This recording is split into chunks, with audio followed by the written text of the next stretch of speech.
Bom dia, você está ouvindo Astrologia Tradicional, mais astrologia, menos New Age, para quem acha que astrologia é coisa séria.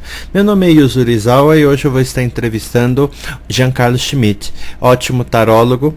Hoje ele vai falar sobre iconografia, ou seja, a origem e as transformações que as cartas de tarô tiveram ao longo do tempo e como isso foi afetando os significados que a gente atribui a cada uma das cartas. Nós também vamos falar um pouquinho sobre augúrios e sua interpretação ou divinação, tanto no cotidiano como em alguns eventos expressivos, como quando o Papa soltou a pomba e foi atacada por outro pássaro. Então, espero que gostem da entrevista, fiquem conosco, até mais.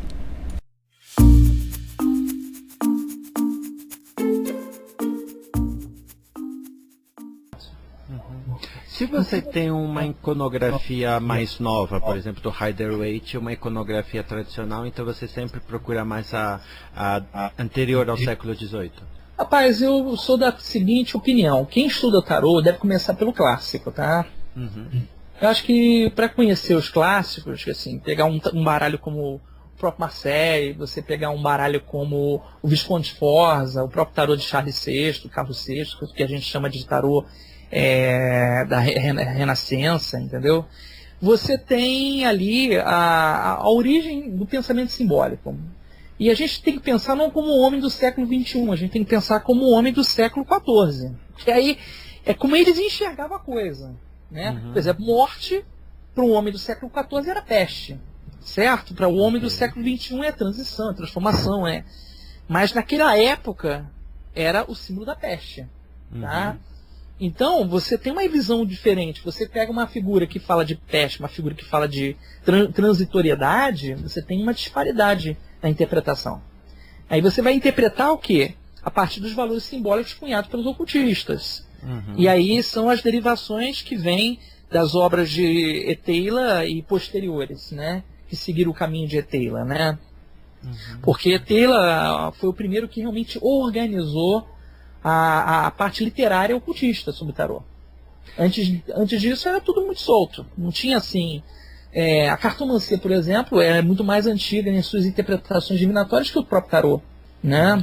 É por isso que houve essa dissensão, né? Entre tarô entre o tarô 22 arcanos, que os ocultistas consideravam o tarô apenas 22 arcanos, e os 56 menores como uma cartomancia vulgar, que eles consideravam como dos não iniciados, né? E agora que passamos já da época dos esoteristas e fomos para o extremo do marketing, onde praticamente qualquer editora está tentando fazer um tarô de qualquer coisa. Tem o tarô de Osho, tem o tarô do anjo, tem o tarô do anjo da natureza, tem o tarô da natureza, tarô da mãe natureza. Onde vamos acabar com isso? Eu juro assim, a grande questão aí é assim, a produção editorial de baralhos, ela não tem comprometimento com o traçado simbólico, tá certo? Quando o artista ele apresenta o trabalho dele, ele vai apresentar por dois caminhos, ou por entendimento do símbolo ou pela arte que ele retrata. Tá? Então você vê que 70% dos baralhos chamados modernos e aqueles que são derivados do Rider-Waite, que surgiu em 1910 na Inglaterra, são baralhos que já vêm de uma transmigração ou alteração simbólica. Basta entender que o 8 virou força e o 11 virou justiça, né? No Rider-Waite. Houve essa inversão por causa de motivos cabalísticos.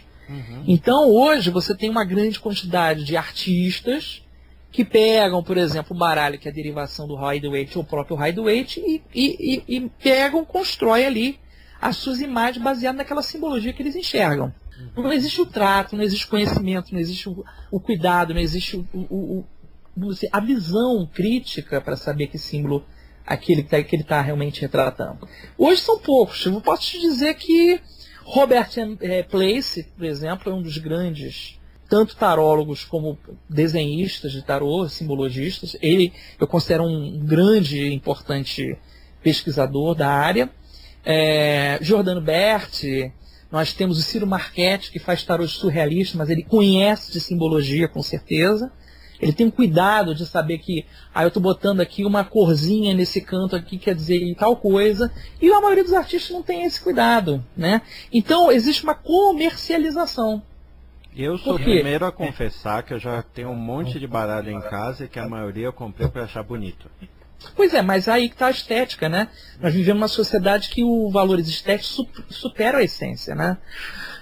Vai chegar um momento que vai haver uma necessidade muito grande do ser humano buscar novamente os seus valores, né? Vamos dizer assim, essenciais. Mas para isso acontecer, pode ter uma crise de valores sociais, né? E também tem uma outra questão que às vezes o baralho novo é apenas bonitinho, mas em outras torce totalmente o significado, porque eu posso fazer um tarô, por exemplo, tarô DC Comics, e eu posso colocar o super-homem como imperador, mas eu estou torcendo tanto o significado de um com o outro que é muito difícil para mim, pelo menos, entender que este símbolo possa realmente funcionar bem. Perfeito. O que eu posso te dizer é o seguinte. Nessa história de você ter uma relação com o baralho, você vai pela empatia dele, tá? Pessoas que gostam, acham as cores bonitas, traçado diferente, que aquelas imagens impressionam, tocam a pessoa, enfim. Às vezes o tema atrai mais que as imagens. Tem pessoas que falam assim, eu gosto tanto de cultura grega, eu gosto tanto dos vikings, eu vou comprar um baralho relacionado com eles. E passa, tipo assim, a construir leituras como aquilo ali fosse uma exclusividade. Por exemplo, eu só faço leitura de tarô asteca. O tarô é tarô, independente de estar dentro de um tema, de uma cultura, entendeu? Tarô é tarô. Então, se você vai ler asteca, se você vai ler romano, se você vai ler viking, celta, não importa. Agora veja, isso surge através de um baralho muito interessante, que é o tarô mitológico, que é muito famoso, né? Da Liz Green, da Sharman Burke, o original é Sharman Burke Liz Green, hoje já é outro artista que faz as cartas, já saiu uma outra edição. E ali você tem um baralho que funciona muito bem, mas que o mito tenta explicar os arcanos, coisa que não dá. O mito não explica o arcano. E na minha experiência tem 3 ou 4 cartas que não funcionam porque o mito está muito encaixado na marra. Mas é normal que isso aconteça. Porque em dado momento, assim, as interdisciplinaridades dentro do universo simbólico existem. Você pode, por exemplo, fazer um paralelo de tarô com medicina ortomolecular. Sem problema nenhum. Agora, vai chegar um ponto em que aqueles elementos que você tenta associar aos arcanos não vão se encaixar. Exemplo, florais e tarô. Você pode pegar os 22 arcanos, 36 essências florais e pegar assim. Esse arcano tem totalmente a ver com o esclerante. Namorados tem totalmente a ver com o esclerante, porque tem a ver com indecisão, né, insegurança e escolha. Agora, tem arcano que pelo número de essências que existem, o número de arcanos, você vai ter que botar 2 essências pelo arcano. E aí você vai, aos poucos, forçando um pouco a barra, né, para cunhar, né, identificações simbólicas. Por isso que eu sempre digo, gente, tarô é completo por si mesmo. O que vem depois dele são na verdade são paralelos ou elementos realmente adicionais, como a própria cabala, a própria numerologia, que na verdade ampliam, mas não explicam. Você não pode, por exemplo, dizer, por exemplo, a astronomia é mãe, ou melhor, a astronomia é filha da astrologia, tá certo? É filha. Mas a astronomia não explica a astrologia. Entendeu? É a mesma coisa que você pega a cabala, que vem através do tarô. Cabala explica tarô? Não explica. Você vai conversar com o rabino, ele não vai nem reconhecer o tarô como ferramenta. Acho que os rabinos provavelmente nem gostam desse tipo de associação. Não gostam. Mas isso é ocidental. O ocidental tem uma maneira de lidar com a cultura homogeneizando-a, né? Ele faz uma mistura, ele pega tudo, faz um pupurri, bate no liquidificador e pede para os outros tomarem. Assim que a coisa funciona. Mas eu não vejo mal nisso, não. Eu já fui muito preconceituoso. Hoje eu enxergo isso como uma maneira do ser humano encontrar maneiras ou formas criativas de ampliar significados. Uma coisa que eu queria perguntar, sem fazer esse pupurri, mas é uma coisa que eu estava discutindo com o Marcos Monteiro. Na astrologia horária a gente tem a chamada consideração antes do julgamento, que é basicamente uma maneira de ver se o querente não está, digamos, mentindo, não está falando as coisas com segundas intenções. Não tanto mentindo, mas é que às vezes a pessoa está falando sobre a irmã e na verdade quer saber o dinheiro que a irmã está te devendo. E no I Ching também existe uma coisa parecida que é da juventude, digamos, da juventude intranquila. Que é se a pessoa fica repetindo a mesma pergunta de formas diferentes, aparece aquele famoso hexagrama falando, não me encha o saco, eu já te respondi isso.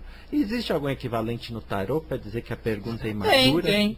Tem, assim, quando eu faço o método mandala, que é um método tradicional que eu utilizo normalmente, pela primeira casa eu já vejo qual é a inclinação do consulente. Se ele está ansioso, se ele está com predisposição a mentir, se ele está ocultando alguma coisa. Só pela primeira casa, tá? Porque a primeira casa já dá o tom da leitura. E eu pego a primeira casa e tomo ela para referenciar todas as demais. Então, por exemplo, se o indivíduo sai de um mago com um valete de espadas, é o maior cascateiro. Você que vai falar. Na primeira casa, sai mago com um valete de espadas, eu sei que ele vai falar 70%, 80% da leitura de mentira. O mago com 7 de espadas também seria uma coisa que eu acharia... O 7 de espadas é alguém que escamoteia, né? Que esquiva, escorregadio, aquela pessoa que tira o corpo fora, né? Pode ser mais, quer dizer, o que o mago, na verdade, ele se denuncia pela palavra, né? Diferente do diabo. O diabo ele come pelas beiradas e quietinho, né? A lua oculta, né? Mas o mago ele se denuncia pela palavra. O mago é falante, né? Então, a pessoa que tem um mago não consegue ocultar as suas ideias, suas intenções, seus objetivos. Mas assim, nesse caso, quando a pessoa começa a fazer perguntas diferentes, e é nesse momento que o tarólogo também tem que ser um pouco pedagógico, vamos colocar dessa forma, ele tem que adotar uma postura também que dá freios ao consulente. Entendeu? Para não virar aquela leitura, porque o consulente não pode achar que ele paga, que a leitura tem que ser do jeito dele. Ele não é pago para ouvir o que quer, ele é pago para ouvir o que precisa. Né? Isso é muito diferente. Nesse caso, se ele começa a querer dar uma perrada no tarô, o tarô dá uma perrada nele antes. Porque você tem que lembrar que o tarô, na verdade, ele é um espelho do inconsciente. Então, se ele é um espelho do inconsciente, se aquele indivíduo está querendo enganar a própria imagem que ele vê retratada no espelho, o espelho o enganará antes. Né? É aquela história daquele romance, né? Em que o indivíduo, Dorian Gray, né? O indivíduo ele tem a sua juventude preservada com um retrato do seu retrato envelhecendo, né? Então o retrato vai envelhecendo e se o retrato for destruído ali, ele morre, ou ele envelhece depois junto com o retrato. Então, nesse caso é muito parecido. O indivíduo tentando dar pernada no tarô, o tarô começa a confundi-lo. Ele dá respostas truncadas ou respostas assim muito vagas, entendeu? Claro. Essa é uma reclamação também de astrólogos sérios e de qualquer outra pessoa que trabalha com esoterismo ou com divinação de uma maneira mais séria. Muitas vezes a pessoa está até disposta a pagar, mas não valoriza, digamos, realmente. Eu não sei como explicar, mas que, por exemplo, não valoriza no sentido de não aceita uma mensagem ruim, certo? Ou então que, por exemplo, no meu caso pessoal, se eu começo a acertar muito, a pessoa, de repente, começa a ficar com medo. Entende? Assim, na nossa sociedade a pessoa valoriza às vezes ao ponto de pagar, mas não valoriza ao ponto de realmente acreditar naquilo, ou então não valoriza realmente ao ponto de querer, como você vê, se ver no espelho, realmente aceitar, ser verdadeira. A grande questão é a seguinte, é o perfil que você tem no consulente, tá? É claro que a maioria das pessoas que procuram um tarô tem algum problema. Assim como alguém procura um psicólogo tem um problema, a pessoa que procura um médico tem um problema. Claro. Ninguém vai, né? Ninguém vai ao outro que cuida, que trata as próprias feridas, sejam psicológicas ou físicas, se não precisa, né? Então, partindo dessa premissa, a pessoa vai com um grau de angústia, um grau de agonia. E esse grau de agonia, ele tem que ser tratado. Né? Porque o consulente, quando está em grau muito adiantado de ansiedade, ele mesmo não sabe fazer as perguntas. Você tem que ajudá-lo a desenvolver, coordenar a pergunta certa. Porque quantas vezes você deve ter passado por isso, né? Você faz a consulta com a pessoa, pergunta para a pessoa, você está entendendo, você quer perguntar alguma coisa? Não, tá tudo bem, tá ótimo, adorei. E daqui a pouco a pessoa te liga, eu esqueci de perguntar isso, entendeu?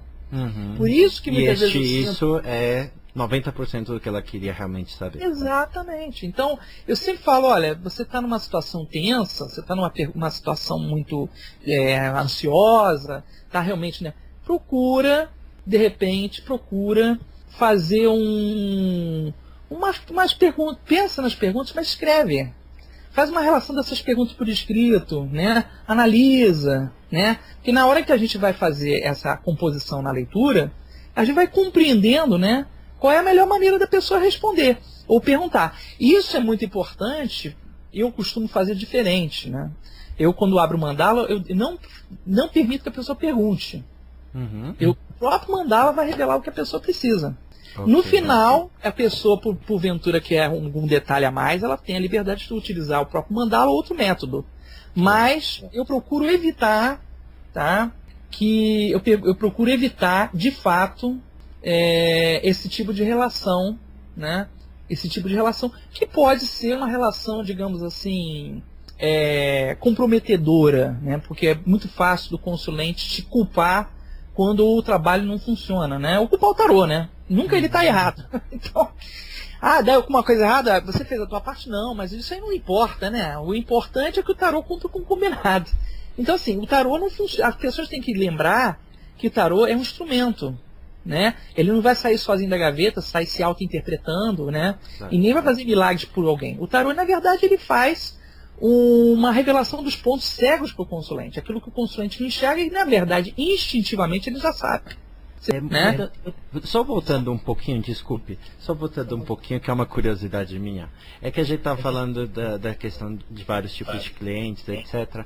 E eu me lembrei que uma coisa que te deixava puto da vida uns 10 anos atrás é que o Giancarlo, para quem não conhece, ele pode preferir a parte de terapia, mas ele é muito bom na parte de previsão. E quando ele previa e acertava bem, a primeira coisa que a pessoa perguntava é se ele tinha mediunidade. Você ainda continua... Isso ainda te deixa puto ou você já aprendeu a aceitar e relaxar? Mas hoje eu tenho uma visão muito diferente daquela época. A gente se conhece há o quê? Mais pelo menos uns 12 anos, né, Yuzuru? A vida passa.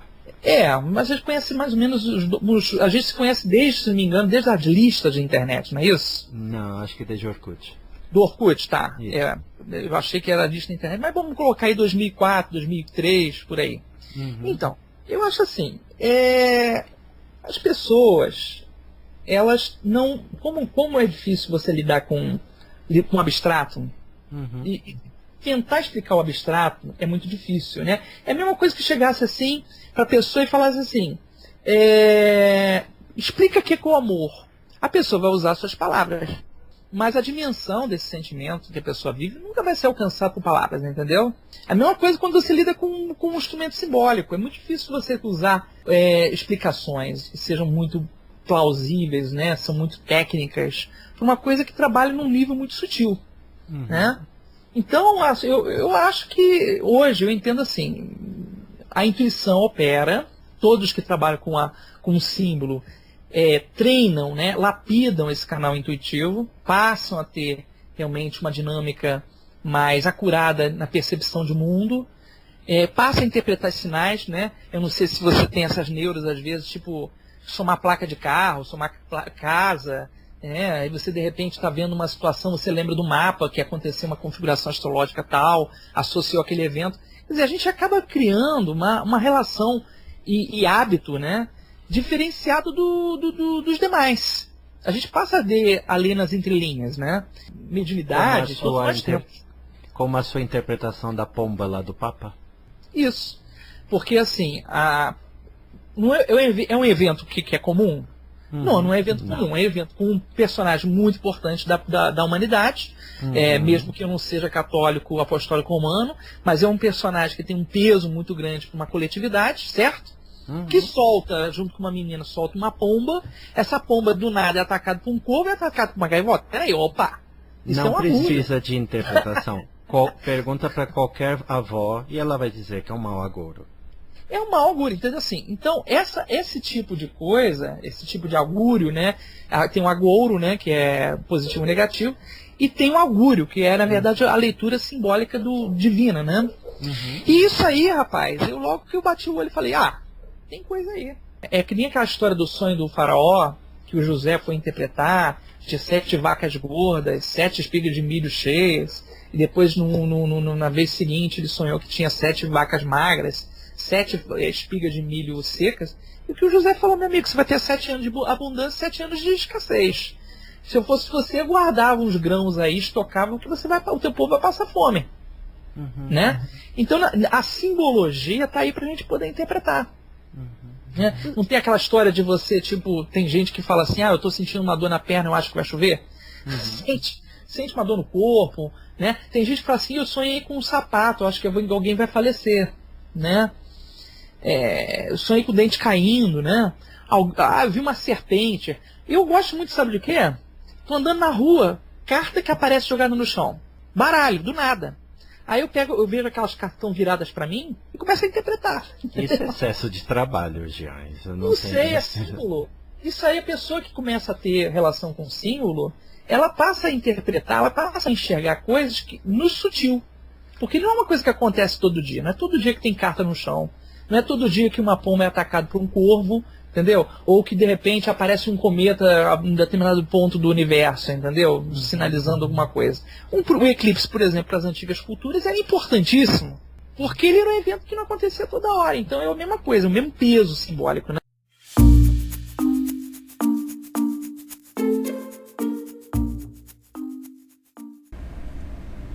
Espero que tenham gostado da entrevista.